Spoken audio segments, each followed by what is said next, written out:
What's up, everybody, and welcome to the Die Is podcast. I'm Alex, and as always, I'm joined by Nick and Michael. Michael doesn't talk a lot, but he's joining us as a special guest for the Halloween season. Happy Halloween, everybody. Happy Halloween. As awkward as it looks, it feels twice as awkward. Yeah, in person it's way worse.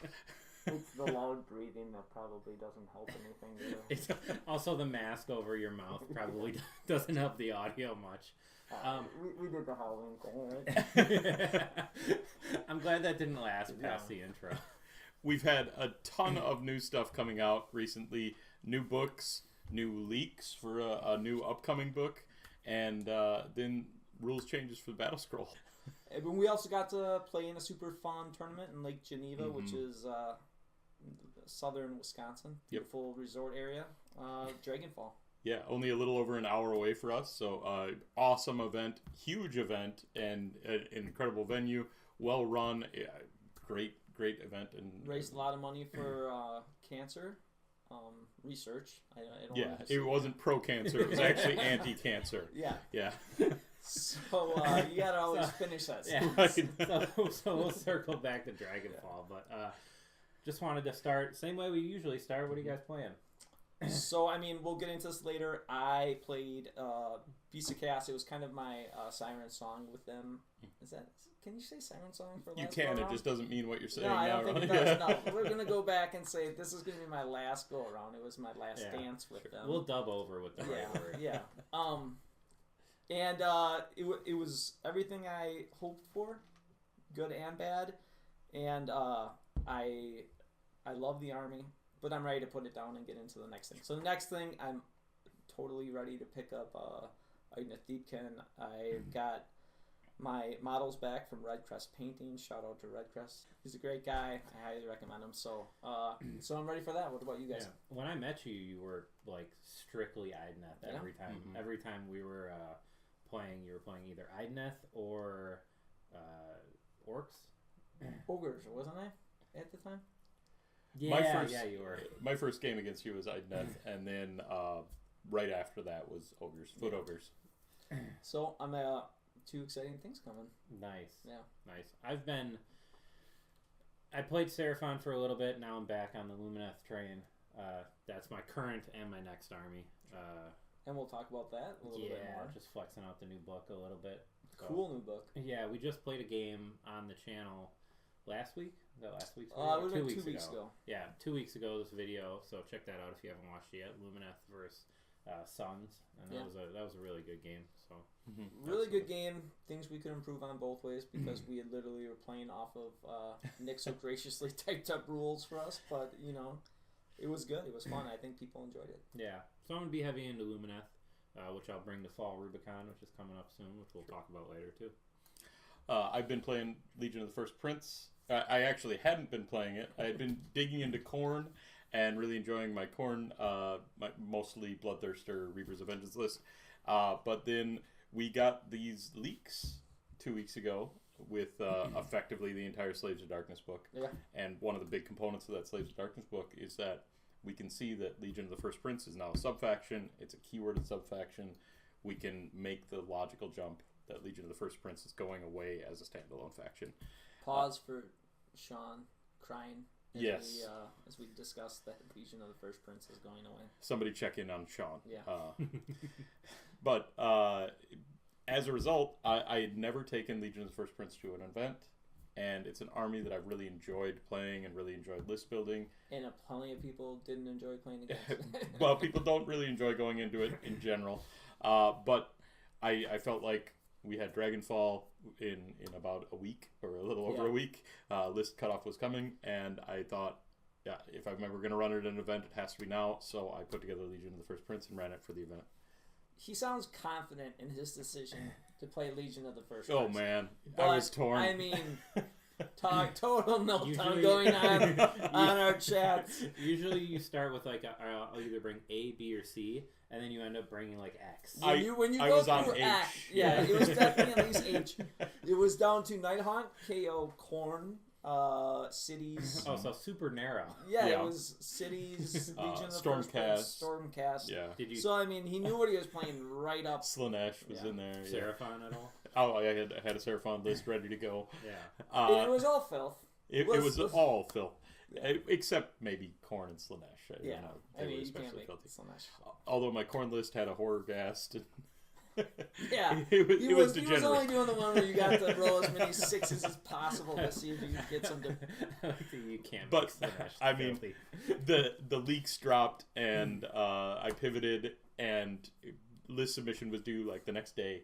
So I threw together an absolutely janky list, submitted it, and then had the worst buyer's remorse. Where I was like just second guessing every decision I had made and doubting myself. It's like when you go to the restaurant. If you're between two things and you pick one, as soon as that plate is on in front of you, you were like, I should have picked that. Should have picked the other one.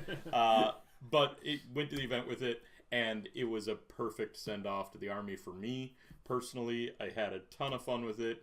I wasn't running, in my opinion, the most control-y and frustrating elements of the army. I had some of it, but maybe not the worst elements of it. And so my opponents seemed to have a good time. Translation: you didn't have a Khorne Demon Prince. I didn't have a Khorne Demon Prince, and I didn't have Bellicor. Okay, Right. Yep. But it was a fun list. It was kind of a Monster Mash list, and we'll talk about the tournament results later. But like I said, it was a great way for me to say goodbye to that army that I really enjoyed.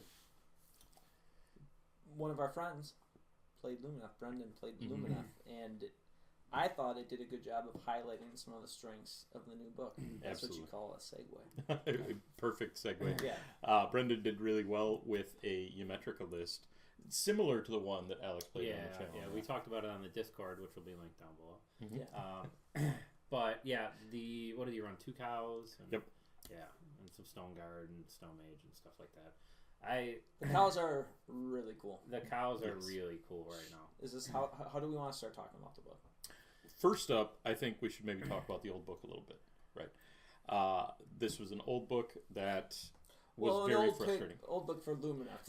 It's Sure. not an old book. Yeah. in Nearly a terms of- year old. Yeah. Nearly a year old.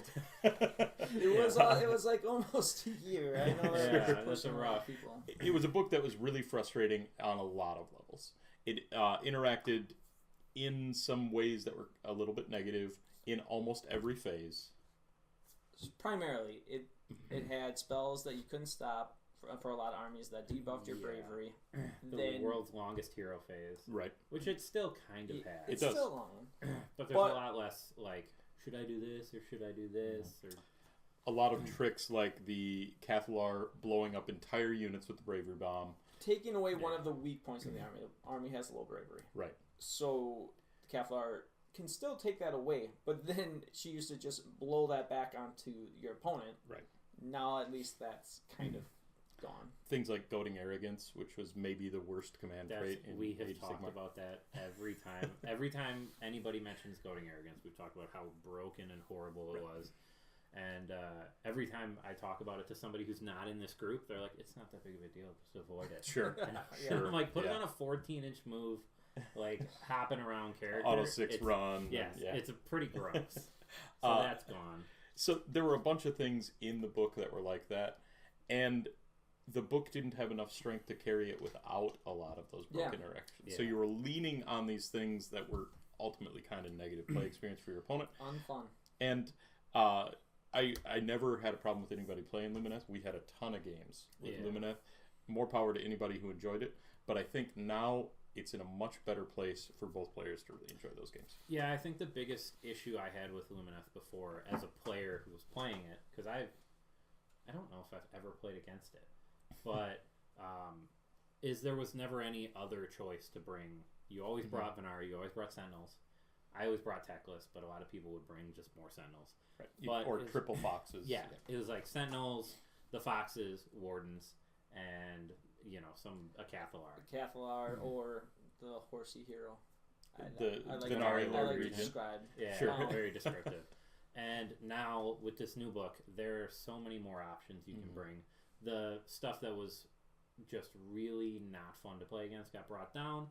The stuff that is the most interesting, the Stone Guard, the even the Huracan units, the wind chargers and stuff, they got brought up a little bit. They're still not amazing as far as the rest of the book is concerned, but they got brought up a little bit, and everything is bringable. I think the internal balance is really in a good place in that book right now. I think that there's maybe a couple tweaks that I would make from a balance point of view, but in general, I think the book as a whole has gotten way better than it was. And it's so new, you know. I think Geometrica is very strong.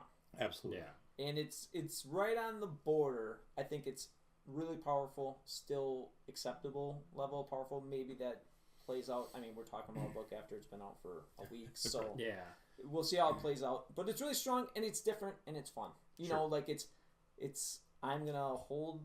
I'm not fast. I'm gonna hold an objective, and I'm actually gonna slap in combat now. Now you still have a lot of magic, and you still have some sentinels, but like it's just different, and it's new, and it's fun, and I can actually do things if I play against you with destruction now, whereas I couldn't before. Well, and the Cathalar still has that 1-2 punch of I give you the -1 bravery that I would have, and then the spell that you roll 2d6, and then you can't do anything if I beat your bravery. So that's still an issue, not an issue.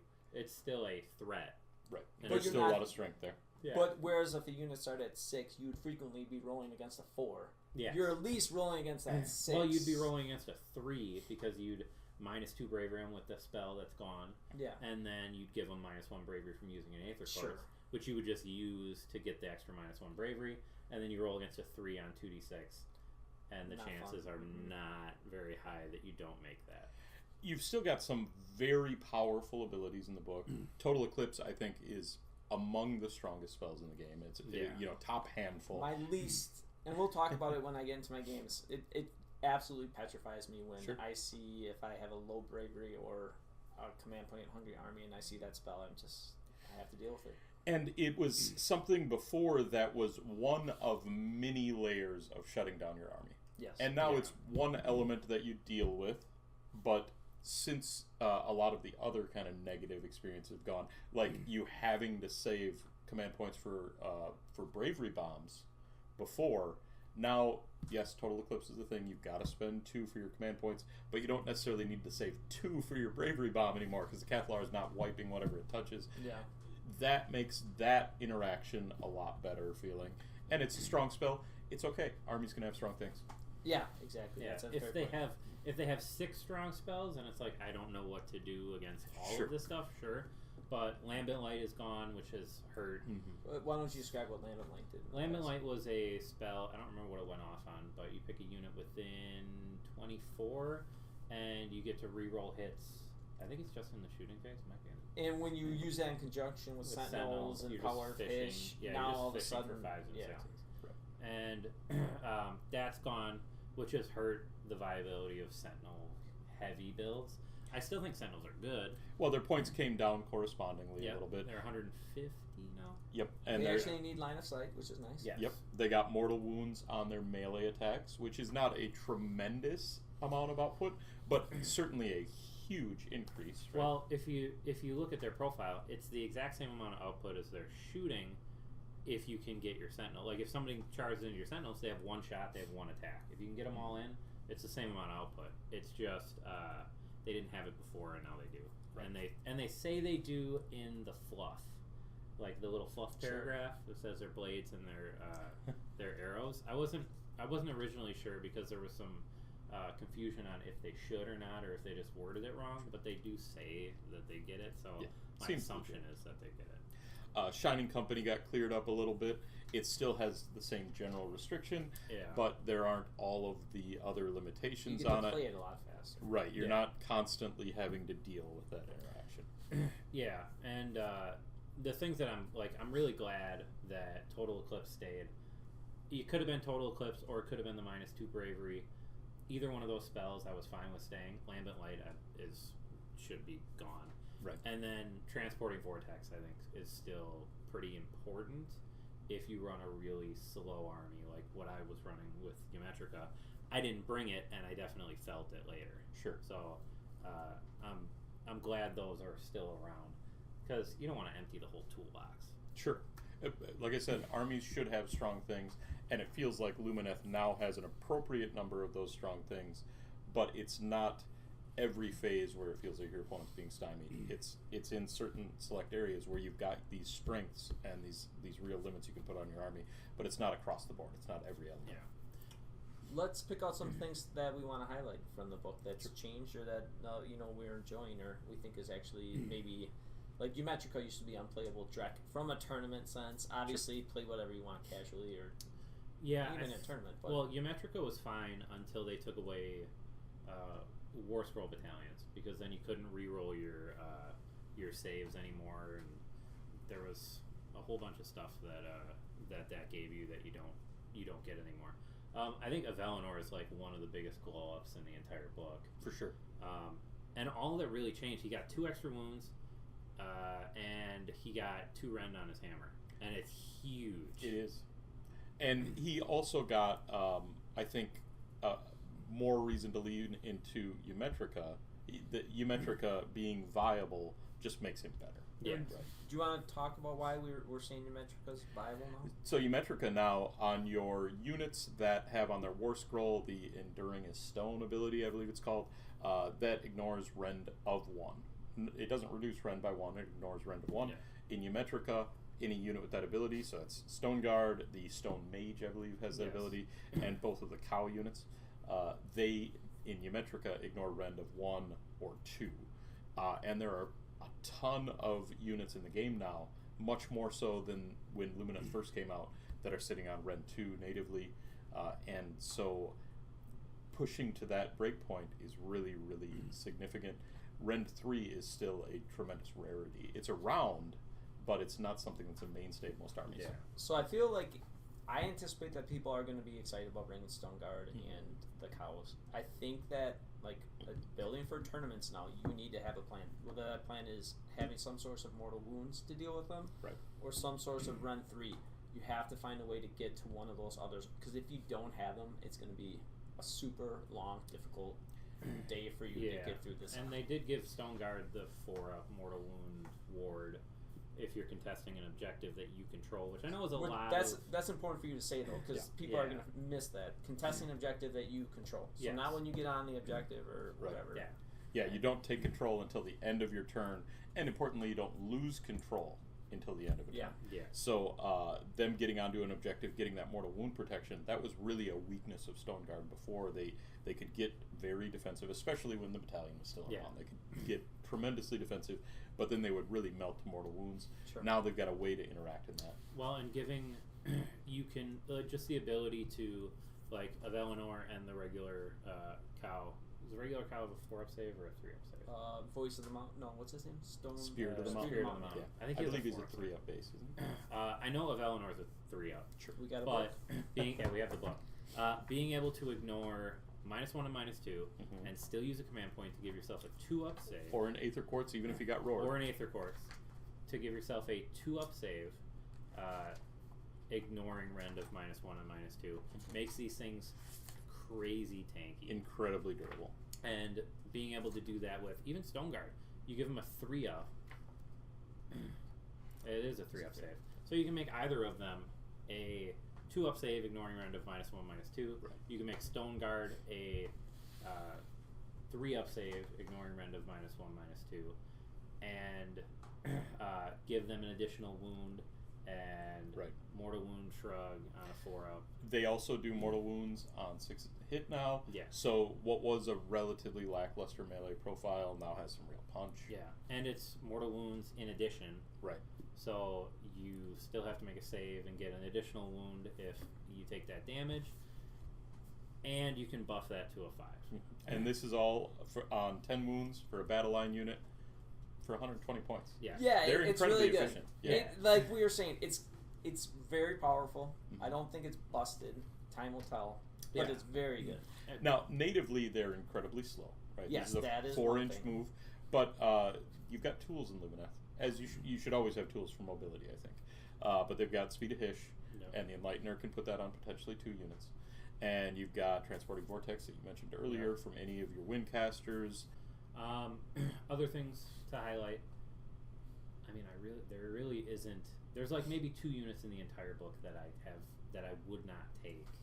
I'm gonna highlight one. I think the ballista's got really good. Absolutely. Yeah, the ballista has gotten very good. I mean, if you shoot a monster with those ballistas, that monster's in a lot of trouble. Yeah, 3 damage each. Yeah. Three shots, 3 damage each. And they're hitting on 2s, wounding on 3s. Now, granted. Yeah, -2. Or -1? Yeah, I think it's -2, but I I played against one and I thought they didn't work.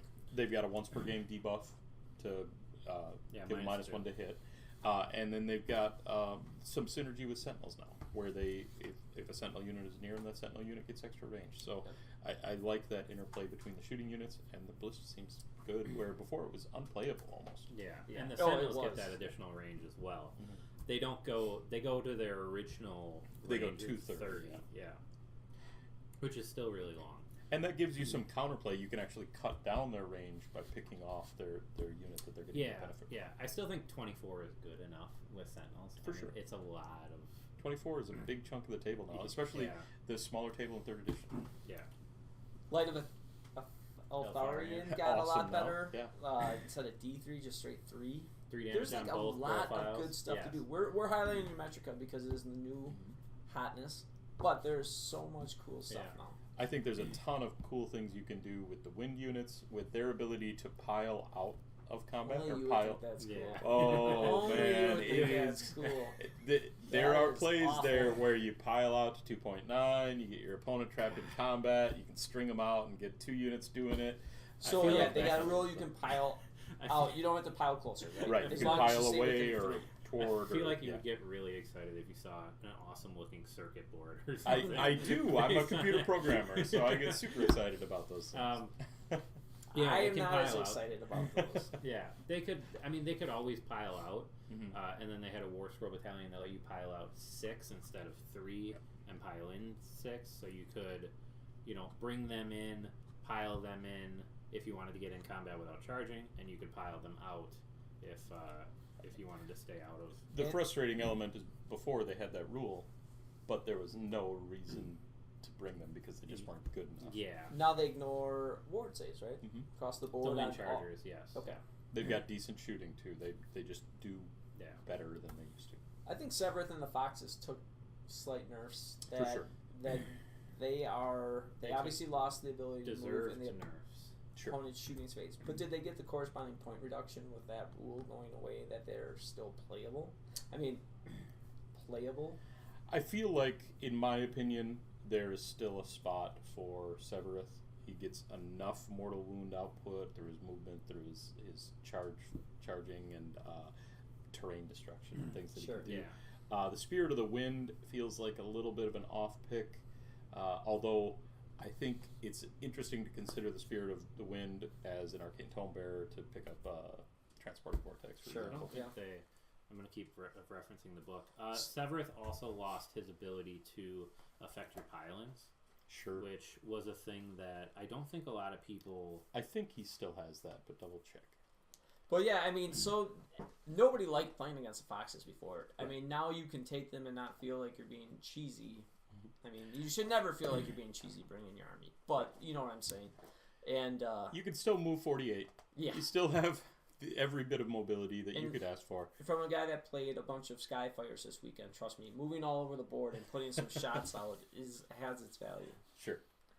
But the book is super exciting.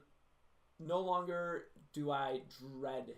I mean, honestly, when people talk about Lumineth before, it was like the last army I ever wanted to have. I only wanted to play the cows, and when somebody would bring it against me, I just kind of feel like Alex is a jerk. Right. So Yeah, they no longer No longer affect your reducing piling. piling. Sure. Yes, and Huracan Spirit of the Wind, an interesting thing. It's listed as a leader in the pitch battle profiles. Does not have the hero keyword. Oh, So it So it's a would unit not. then? Yes, it would not be able to It's always a unit. take an artifact right Sure. now, sure. interesting. which might get fixed. But they did, like when they switched over a while ago, they brought him into the leader category and didn't give him the hero keyword as well. So that Interesting might to be know. intentional, but Yeah. he can't take an artifact at the moment. So yeah, I think we've said our piece. I mean, like a lot of people have been saying, it's great balance, great new book. I'm excited for people that like it. Yeah, and we talked about like the 3rd edition touches that they were gonna do. All of the great nations now don't have a locked command trait artifact, which is just so cool. I hate being locked into just. It's always like, oh, the command trait's awesome and the artifact sucks, or the other way around, or they both suck, but the sub-faction ability is really good. Now you can just pick what you want to play. Yeah. Historically, in a lot of books, that meant that there was pages of artifacts and command traits that never got taken because you were sub-faction locked. Well, they did a good job of just kind of clearing out a lot of the chaff. I mean, 3rd edition has been insane as far as books. Like, Fantastic. Can you think of a bad book? I cannot think of a bad book. I think there are bad sections of books. I think, right now, Cruel Boys is probably the worst 3rd edition faction. Yeah. But that hopefully will get fixed. I mean, we used to think that Bone Splitters. Yeah. Now they're worse. Yeah. Now they're dominating the world. It's a crazy topsy-turvy world. The only other thing I wanted to highlight is Blade Lords. They took away the rule that I hate the most, which is when a single model is close to a bunch of other models, then it gets a certain number of attacks for that. Because when you have a unit of 5, you have to measure each model individually. Sure, it can be time consuming. Yes, and then they gave them Sun Metal weapons. So now they get to do mortal wounds on 6s and can Power of Hish from... They don't have a caster or a wizard, but they can Power of Hish from a Venari Lord Regent who does greater Power of Hish and make them do it on 5s. So, and they really slap now. They can bring some significant damage. Their Perfect Strike is still that 2-up mortal wound. And they're bodyguards, which is... Yeah, it was not a 2-up mortal wound before. It is now... 4-up before. Now it's a 2-up mortal wound. They lost their Spell Ignore, which if you're bringing Techless, you're going to get anyway. Sure. And they're still a bodyguard. And people were bringing them at 130 points just for the bodyguard rule. So now you get a little bit extra. For sure. So... Good times. Yeah. So now should we talk about Suns a little bit? Sure. Yeah.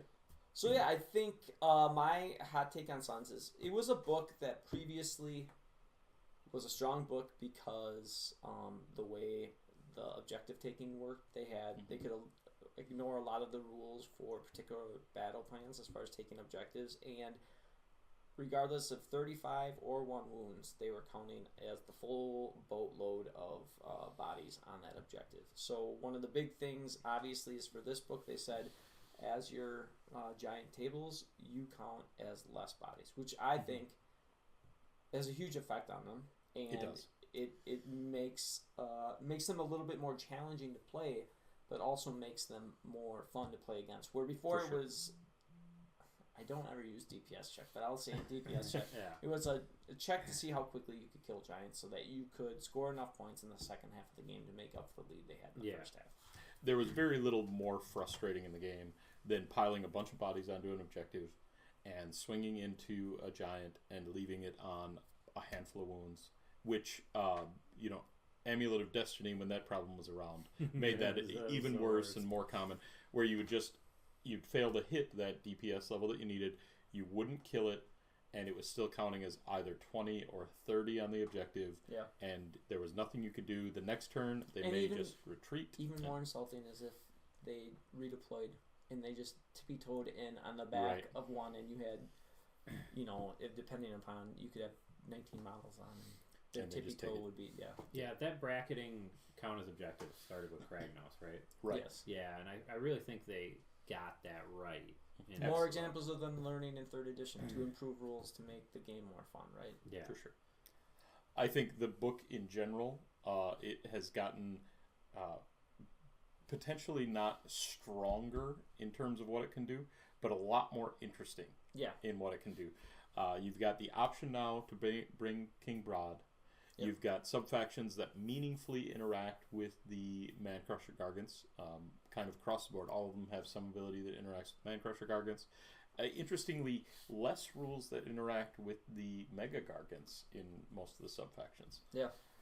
I think, it was always kind of like you were buffing the Man-Crushers, right? Like idiots with flags or, Stomp a Tribe or whatever, the different rules. But But like man crushers are going to be good again. Like Mhm. the fact that now, so in the video we played 2 weeks ago, I played a War Stomper as my general. Now they kind of have gotten the mega boss on Maw Crusher rule where it's even better. You issue one command ability, and every man crusher You can in keep range issuing it down the line. Yeah. gets that all the way down the line. That's really Which is cool. great. It is. The interactions are really fantastic. You can potentially redeploy 6 man crushers. You can all out attack, all out defense, all of them. You can do some really interesting things with it. And King Broad is strong. Like King Broad is his his abilities. Thank gosh they're only once a game Right. because His prayers. yeah, his prayers. Well, let's be honest. He's got 3 prayers. 2 of them are okay. One of them is One of them will define a game. yeah. Yeah. And so I mean, people haven't had the chance to build and paint him yet. Right. But I think he is going to be a fun, really cool addition. Mhm. Now, I'm a little concerned that it's going to be like Broad, Gatebreaker, and 2 War Stompas. I think that works for points, or, so it might limit. And the Incarnate is kind of limiting Man Crushers because it just becomes an all-out feast for an Incarnate if you go into Man Right. Crushers right Right. now. So if that changes, that might free up Man Crushers to be a more viable unit. But like there's a lot to like as far as them balancing each of the sub factions right now. I think the other new one, the Beast Smasher, Yeah. is maybe a little bit lackluster in my opinion. It gets some good benefits against monsters, but it's going to fall a little bit short when you're not having those matchups. And I'm not convinced that the benefits it gets against monsters are really worth Actual taking benefits. it. Right. Yeah. So it's got the ability to lean in a very destruction way into spiking mortal wounds instead of making your regular attacks, and at tremendous risk. And they added this ability to the Gatebreaker as well, where it can forego its attacks and then on a 4-up do a bunch of mortal wounds. And while I think it's thematic and this is a classic destruction sort of ability, this high variance, putting an entire attack sequence on one roll, this is a destruction themed ability, and one of the sorts of things that held destruction back for a very long time. One thing I'll say. Oh, go ahead. I was just gonna say, I like how they put 5d6 on a war scroll somewhere, and they're like, "This is what we're going to preview on Warcom, and it'll get everybody excited." And now that we're looking at it, we're like, maybe I'll bring a Gatebreaker and just call it a day. One thing I do really like about this Beast Smasher, and I'm verifying, but the book doesn't have a lot of -3 run. So you still have the Gatebreaker. Yeah. But -3 run is really important right now. Yeah, it just is. It's so interesting that they put out the Lumineth book. They delayed the Lumineth book, and they came out at the same time with a subfaction that ignores -2 rend and a book that's full of -2. Just go back, watch the video. I swing a bunch of times. Just a -2 rend. Yeah, nothing. Yeah, -2 doesn't get there. Yeah. No. Yeah. So, and that's another small. It puts a Valinor on a 2-up with a command point. So. I don't think the Kraken Eater's very good anymore. I think the Kraken Eater is the sort of model that could change drastically with the new General's Handbook and new battle plans. The ability to kick those objectives is really battle plan dependent. In some battle plans, it's massively impactful, and in a lot of the battle plans that we have right now, it's not. And he's a giant, so he's expensive, and he hits so poorly. Sure. Is -2 rend such a weird space because of save stacking, or is it because basically Mystic Shield and a command point negate it all together, or Find a tower and a command point. I look at units like just looking over there. If a Carnosaur had -2 rend on his jaws, I feel like that would change the model. Sure. But on things like this, it's like -2 rend doesn't get there a lot. -2 on 4 attacks, though. You know what I mean? If you have 30 attacks and it's -2. Yeah, great. but Carnosaur's got 3 jaw bites. One of the things that really held KO back for much of this edition is the lack of -2 rend. Because exactly what you mentioned. It's very easy for a lot of things, especially if they can all-out defense, to be on a +2 to save, which means -1 is effectively nothing. Yeah. Right. Yeah. -2 is suddenly that break point at which you're typically going to at least be affecting the opponent's save. If you go into a model like Kragnos is not uncommon. now. Yeah. On a 2-up save. And they've had the pre-thought to find a Stellar. Or Mystic Shield. Even, now it's just so hard to get enough damage through. Yeah. And if you don't kill them in that one blow, it's just bad news for you on the back. Yeah. It's a bad day. Yeah. It's a bad day. When I was in Missouri playing on KO in this edition, there were frequently turns where all of my shooting was going to something that was effectively on a 2-up.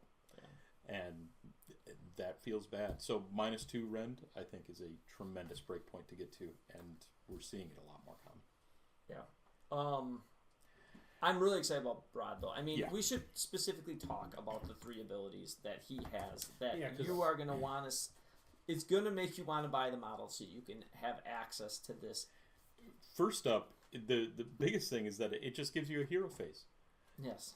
Hero phase is Which now slows down the game. So Yeah. Giants players don't want you that. But you just want to take it all away from us. For much of the previous book, your hero phase was battle tactic, heroic action, on a movement. Yeah. so we get 3. Oh, go ahead. Oh Give no, that I was first. gonna ask the one that you said is the best is the add 2 to Well, the why movement, don't you? right? Why don't you pick it? So you're coming in blind. I want to see if you know it. Well, I know it's it's the +2 to movement, So and the important one is the rend. he's a priest. He knows 3 prayers plus the universal prayers. Yes, and if he rolls a 3, he can pick one of them. Right. But it's a once a game. Once you use it, it's over. Right. So the 3 are Shadow the Mountain, move characteristic of a friendly Sons of Behemat unit, and is +2. It's big. Right. Yeah. Of every Sons of Behemat, Yeah, yes. these are all so table that's wide. table wide. If you get that in round 1, your entire army is going to get where you want. Healing D3 wounds. Mhm. Not bad at all. Right. Like sometimes just getting above like a table level, or even just if you have a 6-up ward or anything that is helping you, it's that table beneficial. level is how many models you count as now. So pushing yourself back up a tier there can make your models count as 5 more or 3 more or whatever it is. That's Might of the Earth. So 2 very good ones, and then they just said, well, here it comes. Pummel all the dust. Improve the rank characteristic of following melee weapons used by friendly Sons of Behemat. And it's basically the best weapon on each of them. I'm not going to go through. All of their clubs. Yeah. And they all go up by 1. So now Beast Smasher. Nice little 4 Rend round. 4. Yeah. Now all those concerns about not... I think King Rod is going to be taken all the time in Sons of Is Behemat. he He will be a 5'8", mainstay. 580? Yeah, but you can make... Because War Stompers are cheap enough and they're still really good, Yeah. you can get 4 in still if you bring it. The typical layout, I think, is going to be King Broad, a Gatebreaker, and then 2 of 3 war. What are they called? The Man Crushers. 3 Man Crushers, War Stomper, 2 War Stompers, 2 3s of Man Crushers. And I could see the Beast Smasher getting in there depending upon where we go. Sure. But yeah, I mean, it's nice to have 6 models now too. It's awesome. I mean, we were locked in, or 7. We had 5 before, right? Right. We have now exponentially increased. You actually had 6. You had the Bone Grinder. Oh yeah. You had 7 with Kragnos. You had 8 with the Incarnate. You were spoiled for trust. Yeah, that's true. So wow. But now, I mean, granted, they didn't do a lot of work on the Beast Smasher. They Right. said, "We got some stuff. We can." I would love to see patch it. this guy in there. I would love to see a different looking leg. Sure. At some point for a giant. That'll be the next kit. That's in a couple years. That will only cost $180 to Yeah, get new legs on for it. an add-on sprue. Broad looks meaningfully different, though. Yes, he does. Yeah. I mean, it would have been nice, GW, if you sold a $40 add-on pack. But Broad is the same. They're all the same kit, right? The new Broad kit does builds everything. any of them. Yep. Okay. Any one of them. And the legs are the limiting factor. So Yeah. you get 1 set of legs. Cool book. I don't think it's super different. No. One thing that needs to be called out is before all of the Mega Gargants gave -1 bravery, and that was a this is nice huge, benefit. But now they can interact with hordes in far better ways than they ever could before. One of the ways to kind of bog them down before was give them something like 60 zombies that they're just going to kind of chew through for a couple turns. And now they can make it so you can't inspiring presence a unit that's within 3 inches. Yeah. I'm gonna sound like a broken record here. You Why do we keep punishing low bravery units unmercifully in every book that comes out? Like, Well, being low bravery is a detriment. We don't need to, and they don't give you a points break for being low bravery. Can we stop rubbing salt in the wound? Like, Well, right I now, think- there's a monstrous action where you roll. What is it? It's 2 dice, or it's 2 dice, and a number of models flee. In comparison to the bravery characteristic. Right. That also new. Should point out there's a couple other monstrous actions, Yeah, which in the are book. very It's cool. super cool. But yes, the low bravery punishment has been very strong in the last several releases. At least they're doing it with low bravery models. they're not making you kill yourself with bravery 10 demons or something. Did you want to go on with a bunch of brutes who are expensive, and then say, hey, you're 3 not going wounds to be able to apiece. battle shock. I 3 do wounds my- apiece, and they're on a 6 bravery. I do Sure. myself They- a favor and I don't. That play means brutes. one. That means one on average will run. Spike that. That's a unit gone. That's Absolutely. a bad day. Yeah. So they just took some Lumineth stuff and put it into the Sun's book, is what you're saying? I mean, a destruction army should clearly punish. Could they? What if they would have done this? A number of unit runs minus your bravery. You So take that. the high bravery Yes, things run away. Let's punish some high bravery guys. Well, They're standing too close to the giant because they're too brave. So now they gotta run. Oh, This is clearly what was- a destruction what was players. your how many wounds are brutes? 3 wounds each. 3 wounds each. They can't be affected by that. It's Oh, 1 or okay. 2, 1 to 2 wounds. I take it back. That So- whole So edit. yeah, Edit. But it's still a valid point. Bravery is something that that maybe we complained about too much as not being interacted with, and then they're like, all right, you'll see what we can do, and then they go in hard Suck with it. for a while. Yeah, for a while. The new Slaves book also has a way to shut off inspiring presence. So a lot of that lately. Yeah, that came up in our game too a lot, and like clever. I can roll hot pile-ins were- sometimes. Yeah, clever pile-ins were like the things that could save or take away, and the way we moved around, it was super technical. Sure. In kind of the middle of the board, which you can watch on that game. Yeah. So Giants will be good. The There's other the monstrous beastly actions. slam. Yes. I pulled it off in the game. It was so cool. Those we kind of glossed over it, but 3 monstrous actions that any mega can use, Put it back. which was desperately needed because before, if you ran a 4 mega list, you just had ran Roar out. and Stomp, and then if you were against monsters, you could Titanic Duel. If you were only against monsters, you couldn't even Stomp. So typically, you were going to get 2, maybe 3 of the 4 monstrous actions available to you. Now megas just have 3 more available to them, and they're all super cool. So we have Beast Grapple, which is pick 1 enemy monster. So now we have something else to do against monsters because we lost Stomp. Roll dice on a 3+ until the end. The strike last affects to both the model that did it and the model affected. Cool. Which is super technical. On your turn, you can give one of their monsters fight last, which means, or strikes last, and yourself strikes last. But that means you're going to fight in a different combat first, then you're going to get into the strikes last phase and fight in the strikes last phase first in that combat. Yeah. Super cool. Yeah. And then the Earthshaking Roar is the one that you were talking about, where you pick a unit within 3 inches that is a wound characteristic of 1 or 2, and roll 2d6. If it's higher than the bravery, you take that difference, and that's how many models flee. And occasionally you're going to spike this roll. Occasionally you're going to get into something that's low bravery, and you're clean out something that you otherwise wouldn't be able to deal with. Yeah. And then you got the Colossal Slam, which is what everybody wants a Colossal Slam into a Beast Grapple. You That's the set dream. up 1 mega, you take that Avalanor. So Colossal Slam is an ability that we almost don't see in Age of Sigmar. I think there's a couple of spells or abilities And that they're will force usually you to... real books. Right. Yeah. So forced movement is what I'm talking about, where almost no abilities make your opponent move their model. And this is one where you get to say, all right, this monster that's in combat with me, I'm picking them up, putting them over here, off of an objective, away from their support bubbles, into reach of another monster's action That or was- another They can go right into combat. Yeah, That's great. they can go straight into combat. So how it works is you force that monster to move wherever you want within half an inch of the monster that's performing the monstrous action, but it can be anywhere around them, anywhere that they fit. And Huge base. yeah, it has to be not on terrain, I believe, so it's flat on the battlefield. And that is an element of battlefield control that Giants didn't have before in any way. Most armies don't have in any way.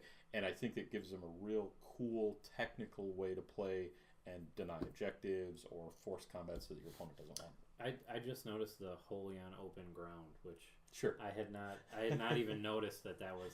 What a weird way to word to word that. And another thing we're saying is you can do that since you are doing all your stuff at the beginning of the charge, or at the end of the charge phase. You get to do your stuff first if you control the turn.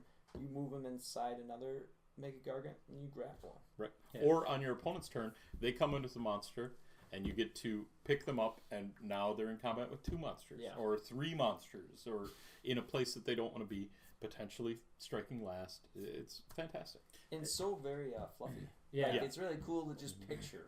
Well, and there's a detriment to the Beast Grapple and the Slam. Beast Grapple makes you fight last. The Slam makes you -1 to hit. Yeah. Here, I don't know. So there's the trade-off, something. Yeah. And it also, one thing that has been overlooked a little bit is that Beast Grapple also does D3 mortal wounds. Yeah. And sometimes you just need a couple of mortal wounds and you can't stomp a monster, right? So I think that's really cool as well. Lets you interact. Mega Gargants really should be the terror of big stuff, right? There's clumsy and stupid and just stumbling around and stepping on little things, so they're going to kill plenty of little stuff, but they should be bigger than the biggest stuff. Yeah. And these rules reflect that. I do find it interesting that things like when the Idneth book came out, the charge mortals that it does, the impact hits, they changed the impact hits for things like the Leviathan to a monstrous action, and Suns keep their impact hits just on their War Scroll. Sure. So they don't have to use a monstrous action to enable that. And they kind of did the same thing with Orc War Clans with the Mega Boss. Right. But it's a way to balance things. You know, like, let them do that. I mean, Giants are very expensive. Oh, so. it would make no sense to have it as a monstrous action, and then you only get to do it to 1. It feels like they should be doing mortal wounds when they charge. Well, they have very limited range. They have very limited magic. I mean, it's just Arcane Tome that they could bring, or Broad with his prayers. And who knows how much longer Arcane Tome is going to be what it is. Right. Yeah. And so by giving them these extra ways to interact with the charge phase, you give them another phase to play in that they wouldn't otherwise have, and I think that's good. And it's not like Mega Gargants have been they're not the killiest models in the world. So anything to get extra damage in is good. Speaking of not being the killiest models in the world, they got all these glow-ups. We've been talking about that. The damage on the Gatebreakers got trimmed down a little bit. They got fewer higher damage attacks. But overall, their damage is down a little bit with this book. They were kind of the mainstay auto-take because of the damage they could do before. So deservedly so. But I think it's interesting that they did make them, a little bit more pillow-fisted in what is already a pillow-fisted army, and now they're playing in a little bit different way. I think that's cool. I think it's interesting. And then they gave them the supplement with turning off Inspiring Presence, with Broad giving them the extra rend, some ways to make up for that. Yeah, and Gatebreakers are the only really good non-bracketing 3 or -3 rend, because the Beast Smasher as well. Yeah. Well, Beast Smasher brackets though. Oh, sure. Yeah, the rend brackets. Yeah. Yeah, that's right. And Man Crushers with their headbutts. You'll never get a headbutt. Don't ever think that any one attack profile will always. Yeah, don't seem to hit very often. Well, they hit on 4s. They hit on 4s. They just don't look at that button and be like, please. Yeah. But just so Gatebreakers are still going to be your -3 run kind of thing. So, favorite thing from these 2 books, Tristan? My favorite thing from these 2 books, it's going to be that they made Lumineth reasonable to play against for a lot of armies. I mean, I don't think Giants changed overly much. I really do like King Broad, but I like that Lumineth is going to be a lot more fun to have on the table. Do you have a favorite thing from Suns? King Broad. I think it's cool to have a named hero that's going to do something in a hero phase and has prayers that really are going to help the rest of the army. Sure. How about you, Alex? Favorite thing from the Lumineth book is just the amount of units that I'm not overlooking when I'm building lists. The fact that I can bring Alarith, Huracan and Venari units and not feel bad or like I'm wasting points, I think is awesome. My favorite thing about the Suns book is just the flavor in like the Monstrous Rampages and the War Scrolls. I don't play a lot of Destruction, and by a lot I mean I don't play any Destruction, and there's just so much more flavor in that than there is in a lot of the stuff that I normally play. So, so I like it. You? I think my favorite thing from the Lumineth book is getting rid of the Keflar's War Scroll ability to completely destroy bravery. Yeah. But overall, the internal balance there just being so good, and like you said, getting rid of a lot of those kind of negative and feels bads.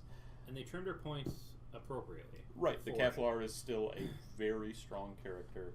Brings into play a very strong lore, especially with Total Eclipse. Can autocast on a 9 once per game. Keflar has a place in this army.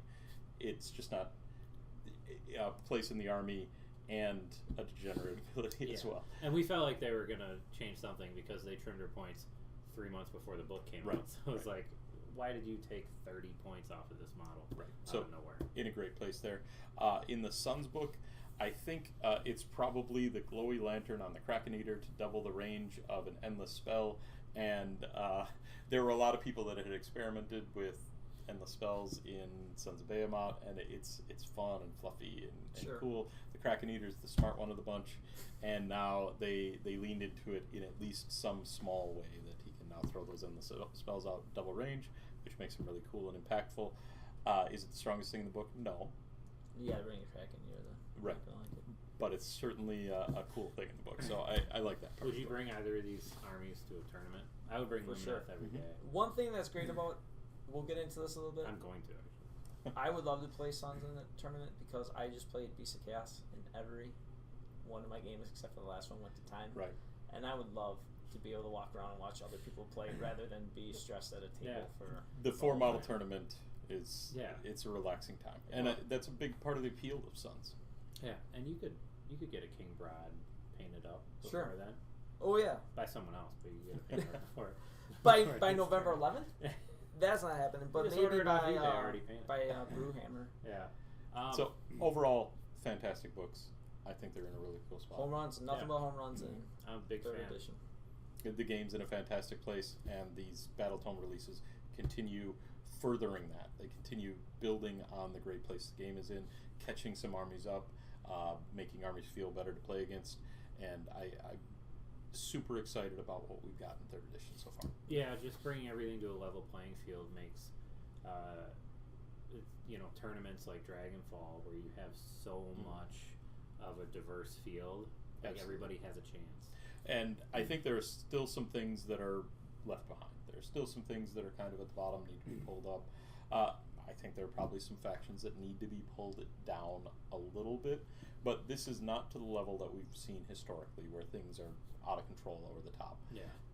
And I'm really optimistic for, as the new books come out and pull those last remaining factions up, that we're going to be in a really great balanced place. Yeah, I already think we are. Yeah, this speaks to the battle scroll kind of like light touches that they do, and let it play out and the light touches and see what happens. Yeah. So they just need to bring Cruel Boys and Gits up a little bit, and there's good things to do in Gits. Bring down. I think Trigots are good. Yeah. Oh yeah. They're I got 12 of them back there, 9 of them. I think they've got some weak matchups, and those weak matchups are really going to hurt. Yeah. Right. But they're a fine army. And then they need to bring down. What are you playing next? Yeah. Whatever Justin touches, they need to nerf. Yeah. I think Idoneth are okay. So let's talk about Dragonfall. Try to keep it tight and pay it the why can't I respect it pay it the respect it deserves. Yeah. I was not at this one, unfortunately. So Dragonfall, we mentioned at the beginning, relatively close by, run by Mark Ramchick. At least the Age of Sigmar portion was run by Mark Ramchick, who is a huge proponent of the game in our area, community builder, works tirelessly to run, from small events to like escalation leagues and little store tournaments up to things the size of Dragonfall and scale of Dragonfall. He is continuously building our community, and tremendous thanks to Mark for running it, and the entire tournament, as you mentioned. Tanya and Dave, who helped him the entire time, were awesome. And fantastic support staff. The entire event was super classy. It was at a resort that was a little bit too fancy for somebody like me, but was super nice. Just a super class event. Just one real quick story. I'll make it quick. So I didn't know where to park on Saturday when I got down there. So this is a huge resort. This is a resort. This is the Grand golfers, Geneva. and this is people having nice vacations. And here I am walking through the entire resort carrying boxes of models stacked with. I also donated some sealed boxes. There's nothing to hide here. That's It's my just, worst nightmare. it's just letting the freak flag fly as I walk through families having nice breakfasts and stuff. And it's like, where's this? Please get me there. I walked for 15 minutes, by the way, to get to the thing. It was fun. But anyways, so I brought Beast of Chaos real quick. It was very similar to the list I brought to Indiana, except I am now only bringing, so it's Shaggoth, a Bray Shaman, and then it's 2 units of 6 Dragon Ogres, 2 units of 3 Dragon Ogres, a unit of 6 Enlightened on Disc, a unit of 6 Skyfires, and a unit of 3 Skyfires. The reason I am not bringing more Enlightened now is because I think with only being able to get 1 ever up to +1 to hit, I just didn't want to have 2, and you're never going to get the rerolls because that's been gone away. So I thought that it would be easier to just do 1, and the way I was planning on playing was a lot of screens and sitting back and hopefully living until turn 3 and then coming in with souped up stuff. So I thought the Skyfires could do a lot of chip damage and take care of some stuff I didn't want to deal with up until then. Sure. What was your list? Well, my list was Legion of the First Prince, like I mentioned earlier, and it was kind of degenerate Monster Mash list, which is atypical for Legion, right? Legion is typically very controlly, a lot of screens. My only units were 3 units of Fleshhounds, so effectively the minimum battle line that you can possibly run in Legion. And then I had a Kairos who knows the Tzeentch lore, so he's got a bunch of mortal wound output potential. I had a Great Unclean One as my general with the 5-up ward aura, and then the 4-fold blade, so he was incredibly slow, but when he got to things, they blew up. And I had a Contorted Epitome who knew Flaming Weapon and could get in and do some damage. Absolutely. And you did a little tricky thing. You were going to you bonded him to the Incarnate. Yes, and then I had the Incarnate. So between my 3 combat monsters, or my 2 combat monsters in Kairos, I had a lot of output, the Mortal Wounds. And you were going to catapult that Epitome into people and say, kill me if you dare. I had the option. I had Lao Shan and an Umbral Spell Portal, so I had the option in certain matchups, if I wanted to, I could Lao Shan the Epitome up the field super aggressively, let them kill off the Epitome, and then let the Incarnate do Incarnate things. Yeah. If you're going to make your own Incarnate go wild, run it up and be like, I'm getting into you, so you have to kill me, is the way I want to do it. Yeah. Sure, right. It's a trade-off then. You're sacrificing 245 points. 275 with Lao Shan. Yeah, so I mean, it's a trade-off. It's the polite way to do it. And it's certainly a lot slower activating than something like a Tzeentch Magister or a Sorceress that are just immediate, right? So I liked the list, but I didn't have Bellicor. I didn't have a lot of bodies. Oh, you're so nice. I didn't have a Khorne Demon Prince, so I knew there were going to be situations that I really struggled, but it was the stuff that I think is really fun in Legion, and I wanted to fight. I wanted to have some combat monsters, so I brought them. First round. My first round was against Austin from the local Milwaukee area. He's been on the Dice-Cast channel several times. Yep, consistently gets MVP votes in every tournament he goes to. And he brought Squigs and Kragnos. And definitely kind of a fluffier list, I guess you'd say, or a list that he felt wasn't necessarily as cutthroat as some lists. I just saw a list for one that was bringing a lot more Boingrot Bounders. I think Boingrot Bounders are strong. Yeah, absolutely. He brought, when we did Spring Rubicon, he brought Boingrot Bounders. Yeah, and he 3-0'd that list. It was the same list. Yeah, I won that tournament, so there's definitely potential list. there.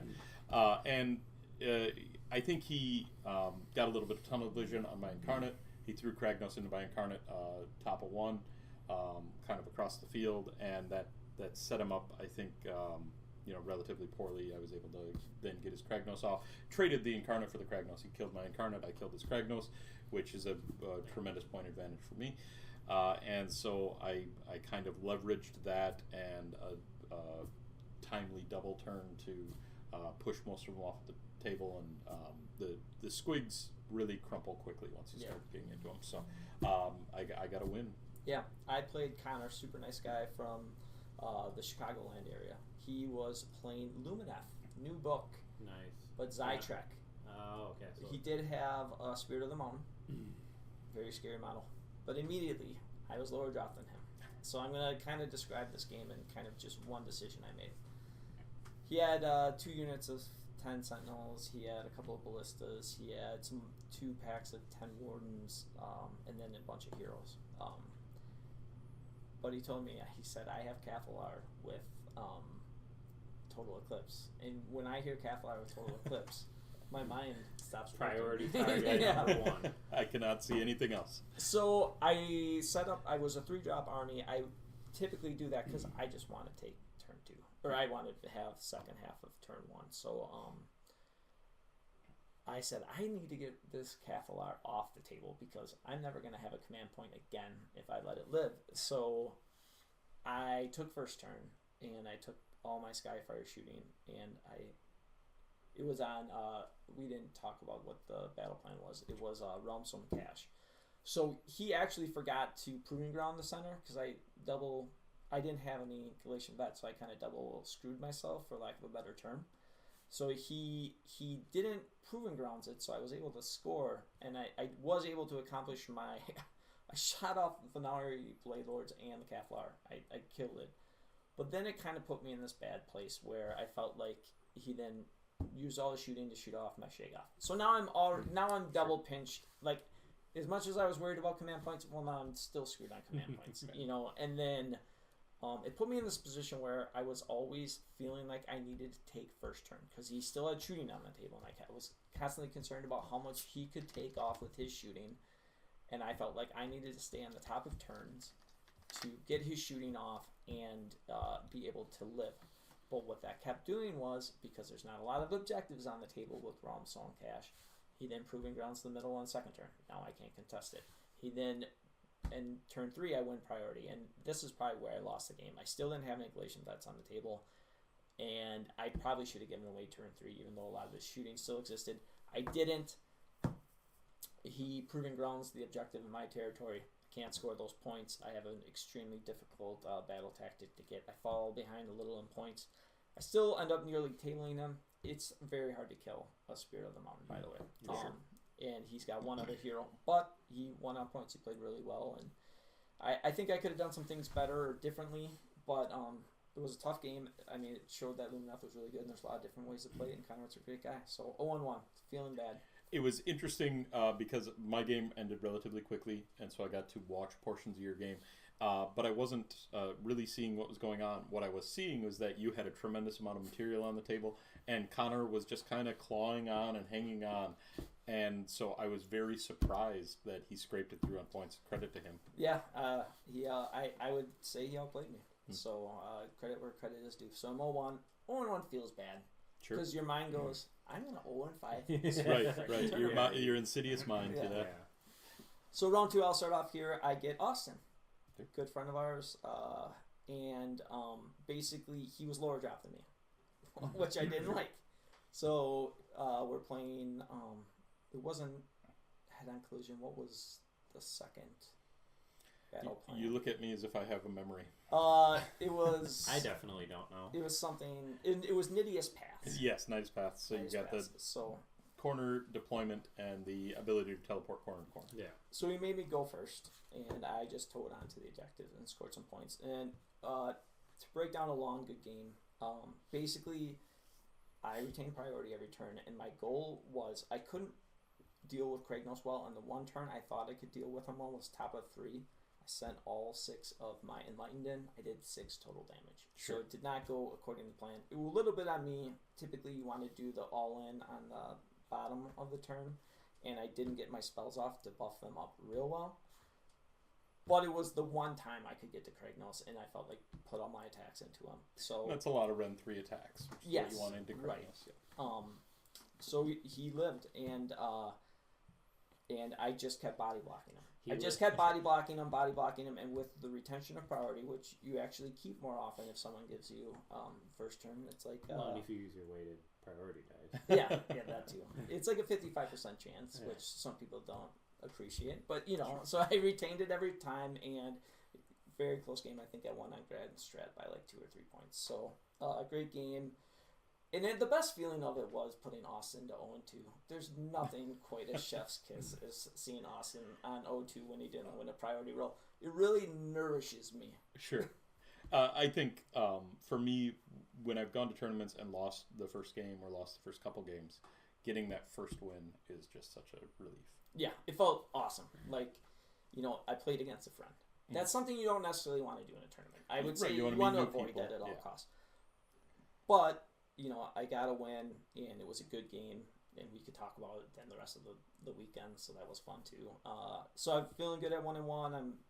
I'm on the upswing instead of feeling low. Yeah. Right on. So I played against Dan Nitz from our Discord, Von Nitzenberg in our Discord, and he was on Castelli, really neat Castelli list. He had Vordry, of course, a couple units of Blood Knights, big unit of Graveguard, 20 Graveguard, one MSU of Skeletons. They were actually, his only GVs was an MSU of Skeletons, and then he had Manfred for the Tremendous Aura, and a Vengorian Lord. Which I know you hate the Vengorian Lord, but the Vengorian Lord did work. Forever debate. But Castelli is, and Dan and I talked about this during and after the game, Castelli is a very honest army, right? It's a very cool army. It's a very strong army. It's got great numbers, but it has to go forward and fight what's in front of it. It's got the initial deep strike, so he deep struck his Graveguard, one unit of Blood Knights, but they're just getting into screens. And I had drop priority, so I forced him to go first. He moved things forward. He couldn't really commit. And then when he could get into me over the course of the game, he was just getting into... I got my summon rolls, so I had some Plague Bearers that he was getting into. He was getting into Flesh Hounds. He wasn't really killing what he wanted to. I knew that my Incarnate and the Contorted Epitome package could do a lot of work against that army because of the monsters. And so I really deployed them off on one corner, thinking I would wear down the rest of his army, and then bring that in to kind of clean up. And that's ultimately kind of how things went. He was forced to come into screens. He was forced to choose to not engage in at least one case because my Great Unclean One was completely bubble wrapped by Plague Bearers. If the Blood Knights come into the Plague Bearers, the Great Unclean One's just going to clean them. And so he fought a valiant fight. But it was the sort of matchup that you don't want to see as an honest melee army. Sure. Kairos did, in one magic phase, 12 mortal wounds to Vordry. And then my Incarnate was able to come in and do the 2 remaining damage to Vordry to level up. And, those things just spiral out of control. My Incarnate didn't do a lot of damage in general. But once it was able to sink its teeth in, it was just going to carry me. And Kairos just did a bucket load of damage. I did something like 8 mortal wounds to Manfred on the first phase, and Manfred can't deal with that. He can deal with everything else, but he can't deal with that. Although Dan was able to play a really cool play with Vengorian Lord and heal Manfred up to full at one point. Oh, wow. But the mortal wounds were just churning the entire time. And I think it was a little bit of a frustrating situation for Dan. But to his credit, at no point was he frustrated during the game. He was a great opponent to play with. I really enjoyed meeting him and playing with him, and we had a good game. But difficult situation for him. I got to 2-0. Sweet, bring it back. So game 3, I then got moved to table 1, which was a little bit scary, and I got to meet Adam Trunzo, who was a player that I've heard about. Of much reputation, right? Of much renown. His trophy case is legendary, and mine is empty. And so Adam came to the table. Mine is empty. He was playing 12 Storm Fiend, Skaven, Skyer, 2 Warp Lightning Cannons, 5 Acolytes, and then 3 support heroes for his 12 Storm Fiends. Tremendous amount of shooting output, and what my army really struggles against. And he was 2-drop? He was, yes, he was a 2-drop, and I was a 2-drop, and he won the roll. Okay. So he got to outdrop me. He made me go first then. I wish I could replay that first turn, but I learned a lot from it. Adam was a tremendous opponent, a very gracious opponent, very educational opponent to play against. He played an incredibly good tight game. I brought my Incarnate and Contorted Epitome into his unit of Storm Fiends right away. Kairos failed to kill his Warlock Engineer with the lore spell. I did 4 mortal wounds. I needed 5 through the spell portal to get the Engineer dead, which would have shut off the cannons over. Sure, yeah. Right? So I felt that was a really big priority. And so then I lined up my Contorted Epitome to try a long charge off the Lao Shan to get into that Engineer. And I didn't make that long charge.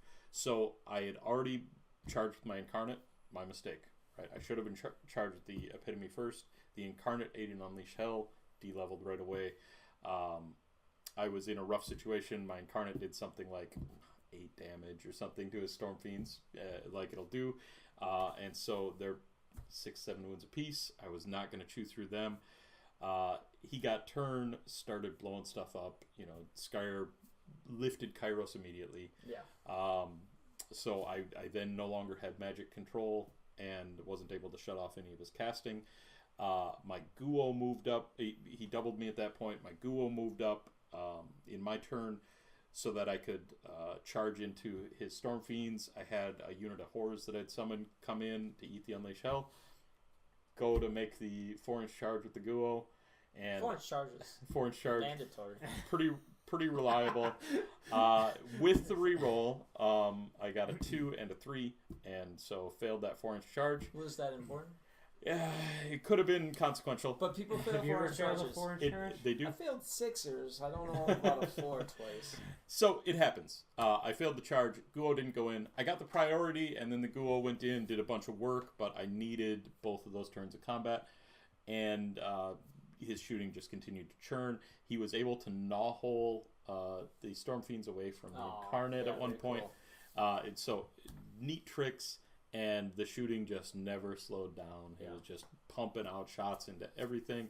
And at the end of the game, what I had left was 2 units of Flesh Hounds that I had used. Scared doggies. Yes, I had used them to block his gnaw holes to control some of the movement.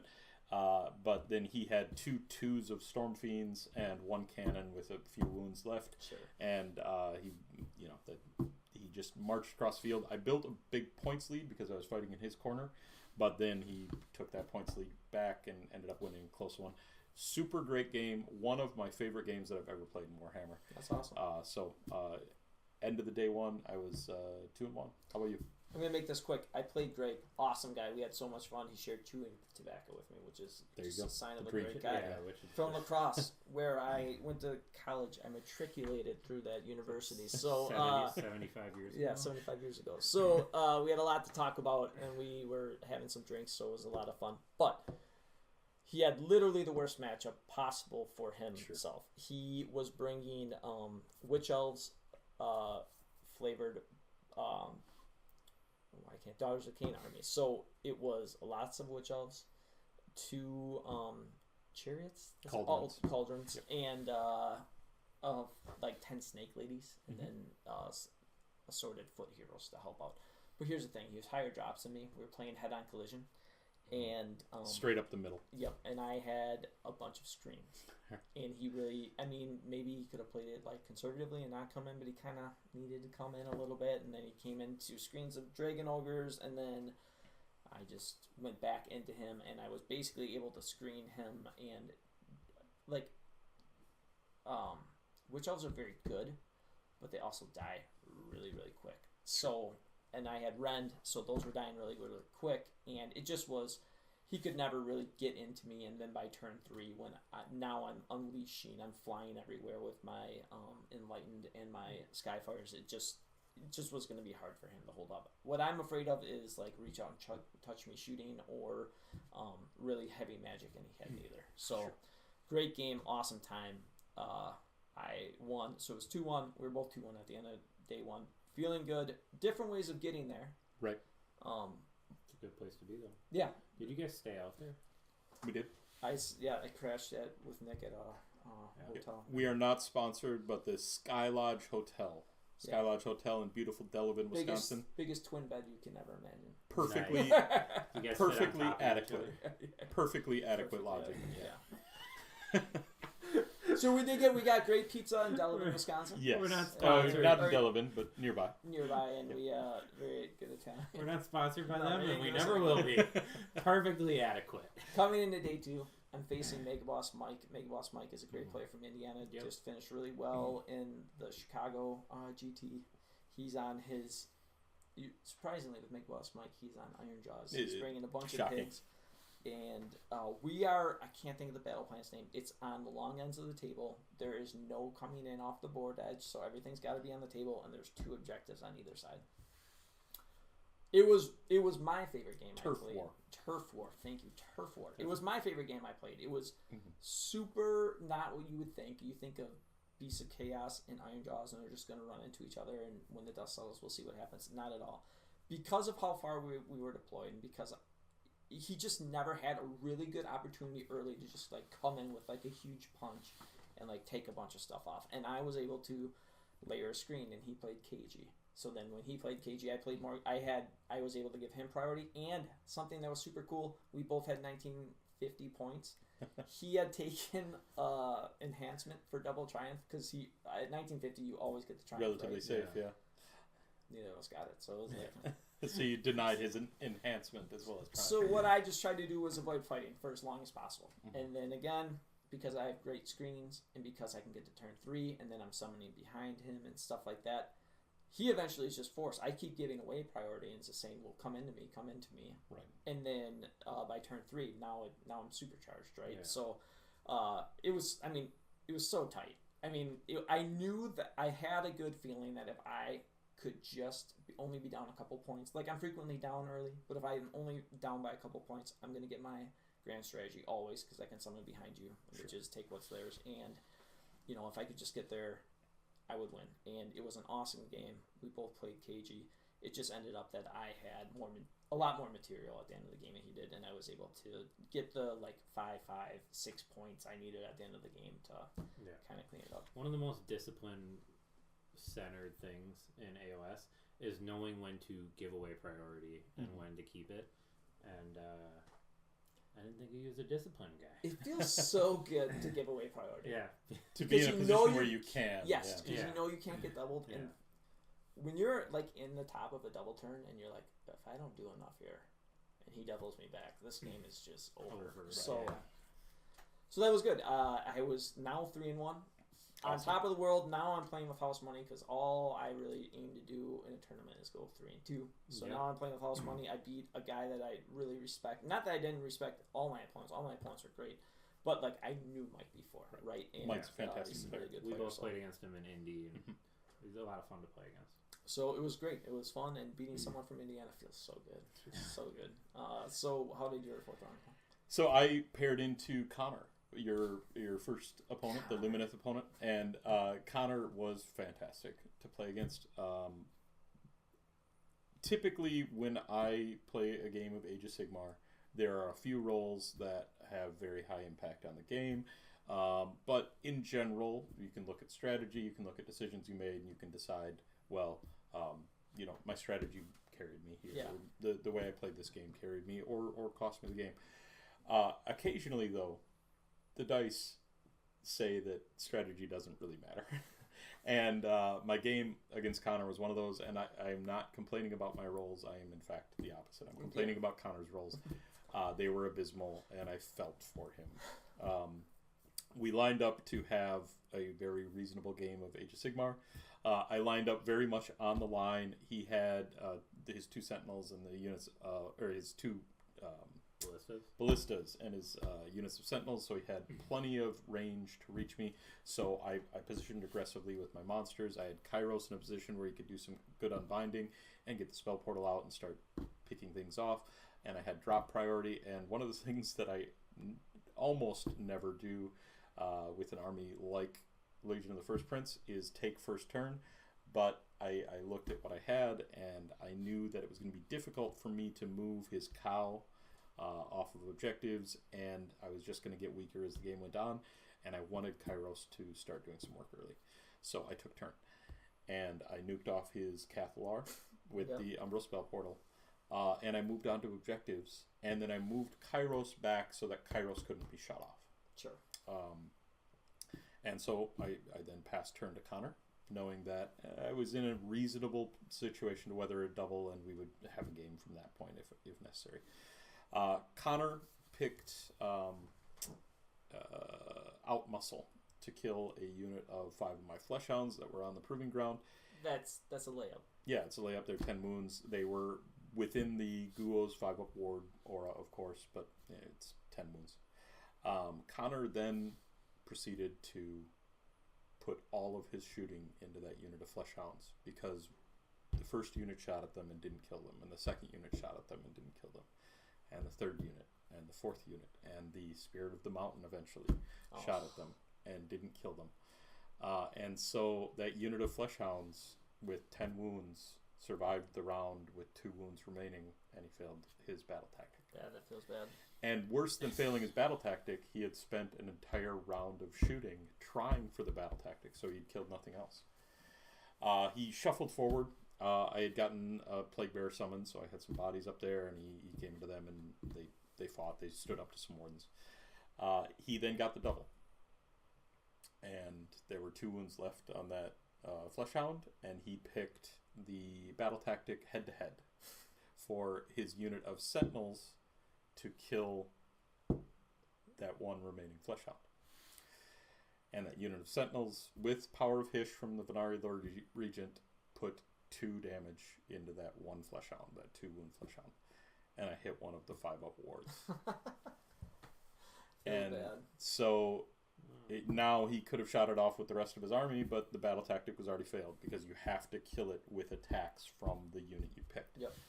So he failed 2 battle tactics on that one Fleshhound. I then got the turn. He did a bunch of shooting. He took some other things off. He wore me down a little bit. I got the turn, pushed forward, was doing some fighting. His next turn, he cast a spell with the Enlightener, Speed of Hish, to get things up in the field and try to open things up, because I was starting to push him in and hem him in a little bit. And so I pointed at the Fleshhound that was still there, and I said, he's going to try to unbind this. And he had cast it on a 10 or 11, and I boxcarded the unbind with the Fleshhound. So that one Insult to Fleshhound, injury. oh yeah, that one Fleshhound carried me in the game, and really it was, I hit a tremendous number of ward saves in that first round. His dice were just incredibly cold. At one point he shot with the Ballista 3 attacks and got 3 ones to hit. Yeah. And so it was the sort of game where we never really got to play it, because the dice were just so lopsided through 2 rounds. They leveled off, but I had built enough of a lead at that point that he just couldn't do anything. He lifted my Incarnate relatively easily. Good shooting and screens can do that. And then my Ghoul got into a Spirit of the Mountain and peeled that with the Mortal Wounds to the save. He actually failed a 2-up save on my last attack to die. So got that off, and then he just kind of conceded at that point, and we talked it out. The game was done. And so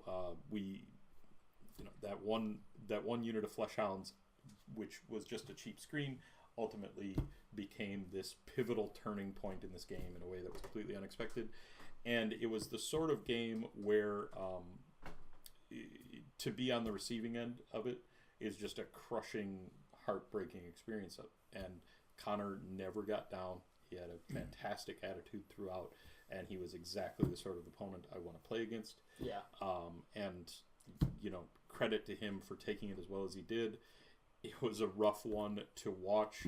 There were a couple of his friends that were checking in on him and watching it, and just dumbfounded and frustrated more so than he was, and he took it great. Yeah, you deserve credit for not flipping the Yeah, table. that's Right? one of those, hey, do you want me to take you out and go get a drink? Or Yeah. something? So I had just bought brand new Dragonfall dice that morning, like right before the game, and I was rolling those the first 2 rounds, and I told him, I'm putting these away. And I switched dice. And yeah, it was a rough one, but again, super fun opponent, and so I got 2, 3, and 1 at that point. Yeah. Do you want to go right into round? Yeah, 5? I'll do round 5. Round 5, I was against Jordan from Indianapolis, Yeah, our friend good friend of Jordan, ours. Final Flash on our Discord, and it was my first time playing against Jordan. He was on Sylvaneth, and his Sylvaneth list, he's got a big block of bugs, big block of Scythe Hunters, and mobility for days. Yeah. Right, with the Strike and Fade and the bug movement, he can get where he wants to. I forced him to go first. He got off the Spite Swarm Hive, deep struck into my Incarnate, de-leveled it, and I then moved forward, didn't have any real opportunities to charge, and he went again, and fortunately he threw his bugs at my Incarnate.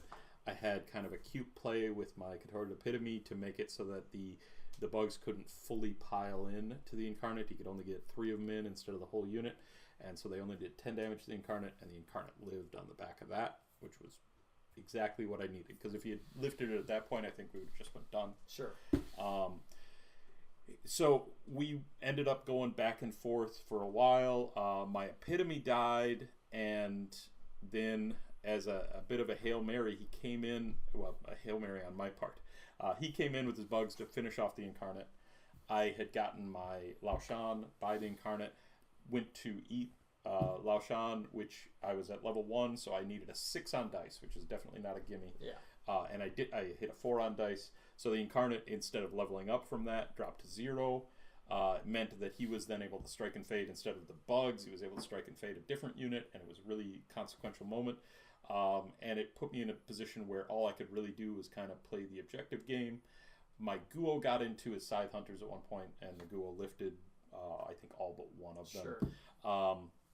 But he just had so much mobility and the teleports and things. It was really difficult for me to deal with, even if I was getting advantages elsewhere.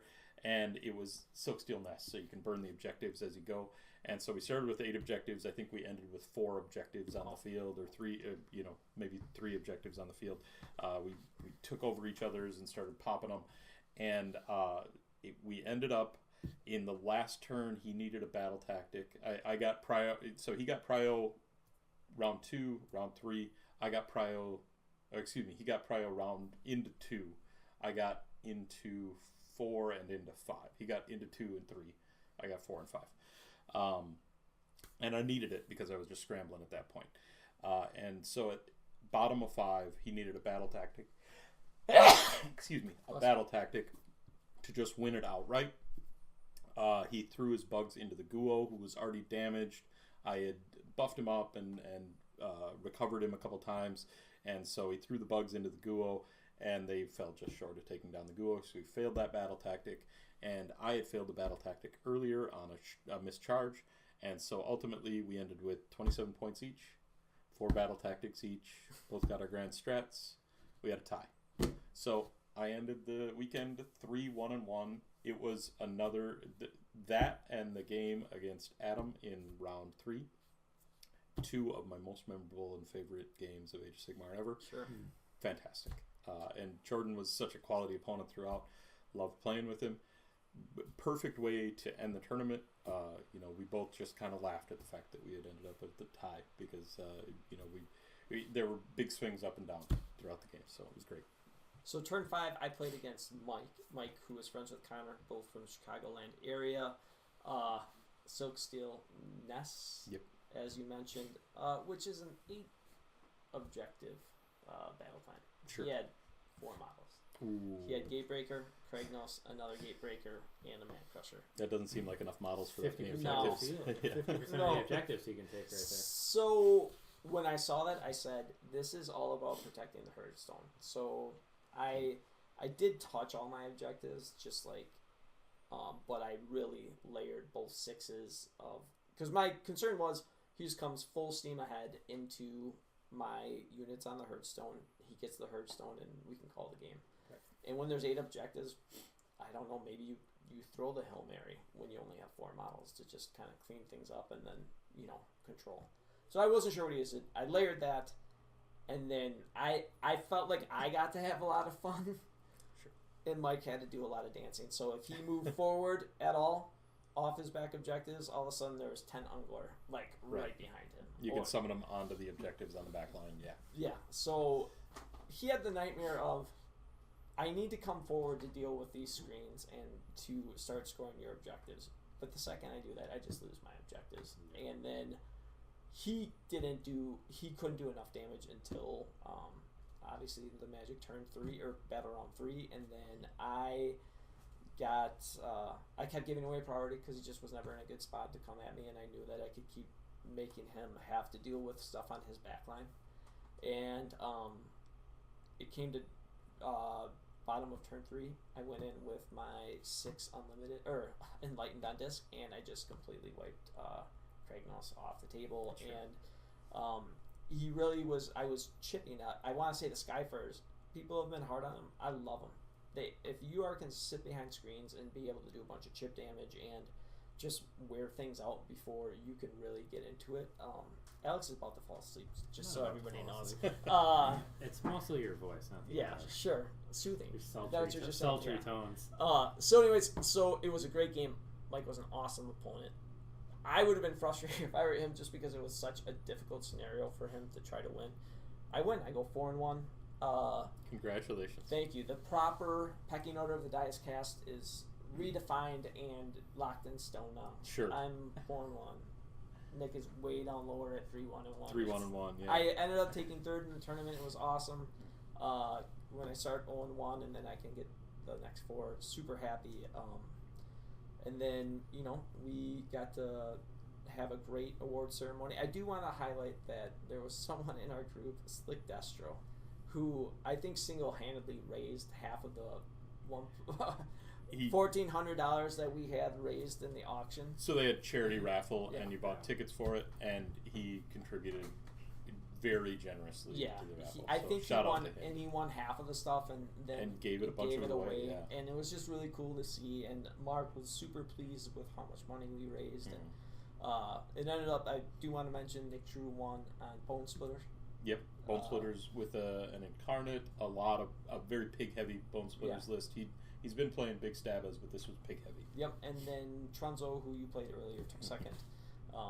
And then also best painted. Yeah, best painted. And then obviously the greatest spot in the tournament, which is third, was which is what you won an Indy, right? I got second Indy. Okay. So it was awesome time. I tell everyone that I think we have a lot more capacity at this. It's a huge hall. We were never close to anyone. There was no bumping butts and that kind of thing. Ton of breathing room. It was just that walk through the whole. I mean, learn where to park or just be the nerd on parade when you're walking. Either way. It was a charity event. There were charity raffles going on, both for the Age of Sigmar side, and then the entire event had a charity raffle as well. I actually was fortunate enough to win a fantastic prize. I'll show it off here. So this I thought was really cool. They had 12 painters over the course of the weekend spending time. Each painter spent 1 hour on the model in a collaborative effort and painted up just a beautiful Avalanor. It is the nicest painted model I own. Yeah, it's very beautiful. And I won this in the charity raffle, so super fortunate. It was YGM Monologuing on Twitch. Was the one who organized that and spent time painting it and got everybody else to paint it. So tremendous thank you to everyone who worked on that, and I just thought it was an amazing idea for a giveaway. If you need more Lumineth models, I have 30 extra Wardens and 30 extra Sentinels. I'm good. And a couple things to mention. You got Best in Faction. I did get Best in Faction. Yeah, I mean, it was pretty stiff competition. He was the one player on. I was the one player on Bach. I got. You got Best in Faction, yes. Nice. Joel, our buddy, who we mentioned, took the wooden spoon in Indianapolis. Got a couple of wins. He got 2 wins. Yeah, 2 and 3. Night Haunt, that was awesome. Was he playing Night Haunt again? Austin Submarine is way all the way back to 3-2. Got Best in Faction group site, not only faction, but still Best in Faction came back on a 3-2, which was impressive. That would feel great too to 0-2 the first round and then just win out the rest of the tournament. Dakota, our buddy, he got Best in Faction for Ogres. Awesome. Jordan got Best in Faction for Sylvaneth. Yeah, Brendan got Best in Faction for Lumineth. But it was a very successful. Like if you're in our Discord, you're gonna get best in faction. I almost. I really like Like that they Dave got best in faction for Seraphon. I really like that they had best in faction awards. It recognizes people who are bringing things that are off meta. Yeah. Yes, you can say someone like me. I got best in faction with Legion of the First Prince. I was the only person playing Legion of the First Prince, so yeah, it's automatic that you get it.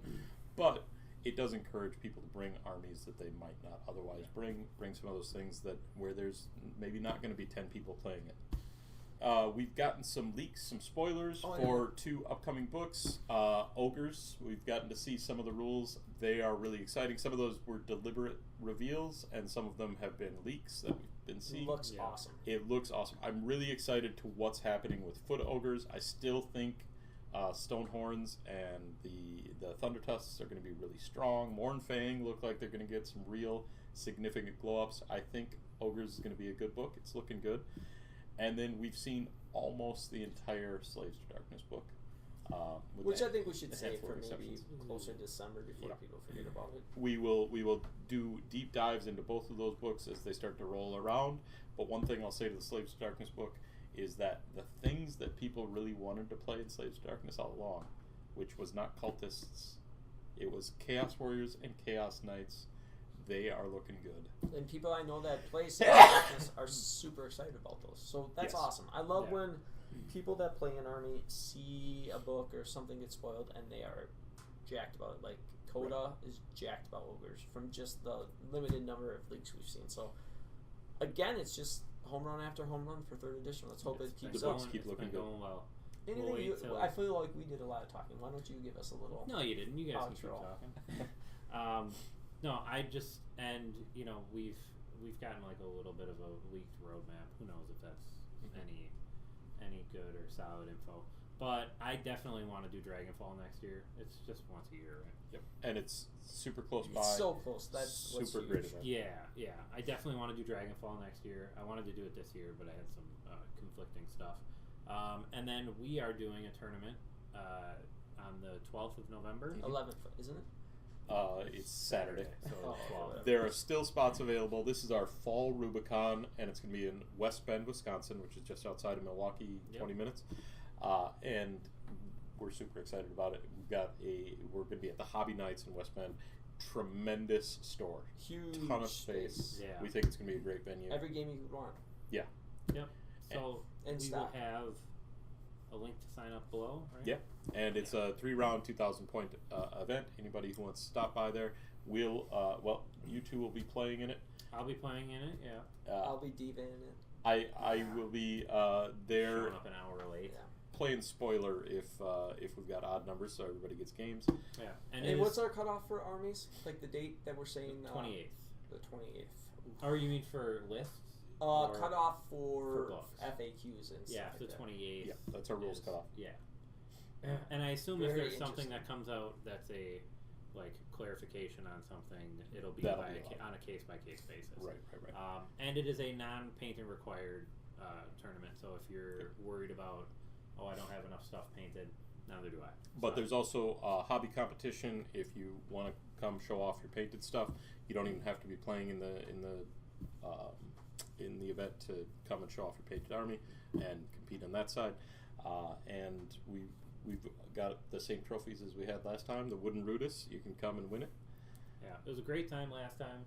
Yeah. Everybody enjoyed it. We took feedback, and Sean, the TO for that tournament, worked it into this one. So from spring to fall, and we'll run another awesome tournament. Yeah, it's going to be a good time, and especially people that we met in the Chicagoland area. It would be awesome to see you guys again. So if you see this, please come on out. All right. Awesome. Thanks, everybody. Yep. Thanks everybody. We did it again. We fooled them again. listening. Happy Halloween. Don't eat too much candy. Yep.